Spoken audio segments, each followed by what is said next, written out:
Les journalistes sont absolument sûrs d'être absolument libres.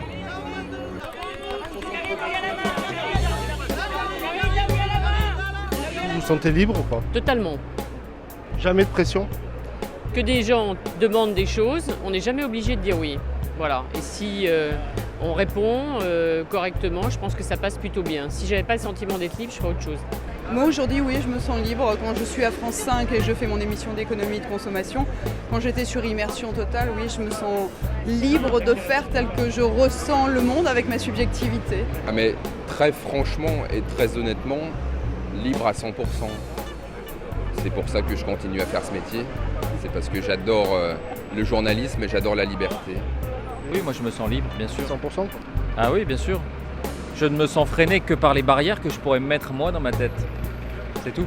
Je peux vous rassurer sur ce plan-là, on est libre et d'une grande et belle liberté dans cette radio. Nous sommes libres et nous résistons à toutes les pressions. Mais ce n'est pas tout à fait l'opinion du public. Les médias adorent les sondages d'opinion, mais pas tous. Par exemple, l'enquête annuelle de la Sofres qui pose la question sur l'indépendance des journalistes. Les journalistes résistent-ils aux pressions politiques? Réponse non, à 63%. Les journalistes résistent-ils aux pressions de l'argent? Non, à 60%. Étonnant. Oui, alors dites-moi vite. Alors vite, non, juste un commentaire sur le chiffre qui est sorti de la Croix sur la perception de l'indépendance des journalistes. Oh là là, attendez. Oh, alors, c'est la grosse question. Non, oh là là, je suis en retard, je suis désolée. Est-ce que vous pensez que, Marc Declercq, on peut être libre en étant journaliste? Elle est partie.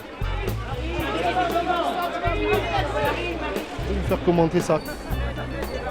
J'essaye de... Croyez-vous que les journalistes sont indépendants, c'est-à-dire qu'ils résistent aux pressions des partis et du pouvoir? 63% des auditeurs Oui, pensent ça fait qu'ils ne sont longtemps que pas. j'entends ça. Ben oui, justement. Donc, je veux dire, je pense qu'il y a un problème très connu en France entre la population et les journalistes. Je crois que la suspicion est toujours là. Je crois qu'il faut faire confiance, on va dire, à notre autorité de régulation qui est le CSA, voilà, à notre honnêteté intellectuelle. On est un peu en France dans une idée toujours du complot, de la connivence. Moi, ce que je dis toujours, c'est vous regardez les résultats. Vous écoutez les commentaires, vous regardez les émissions. Si vous trouvez qu'on est complaisant ou connivant, vous téléphonez, vous protestez, vous hurlez. Sinon, c'est qu'on fait à peu près correctement notre métier. Voilà. Les journalistes sont devenus un pouvoir, donc ils sont critiqués comme n'importe quel pouvoir. Il y a toujours eu cette suspicion, elle est encore plus forte aujourd'hui. Je pense que les journalistes ont l'indépendance dans leurs mains et ils n'ont qu'à s'en servir. C'est à eux que revient l'unique et seule responsabilité. Et après, c'est une question de tempérament. L'indépendance et la rigueur, on l'a ici dans notre main, c'est à nous de nous en servir. On a la possibilité de nous en servir. Si on ne s'en sert pas, les journalistes n'ont qu'à s'en prendre qu'à eux-mêmes. Je les tiens à distance, je les appelle jamais pendant la campagne, je ne déjeune jamais ni ne dîne avec eux depuis maintenant 6 mois. Je fais extrêmement attention de garder cette distance naturelle. Oui, ça me paraît important. Freedom.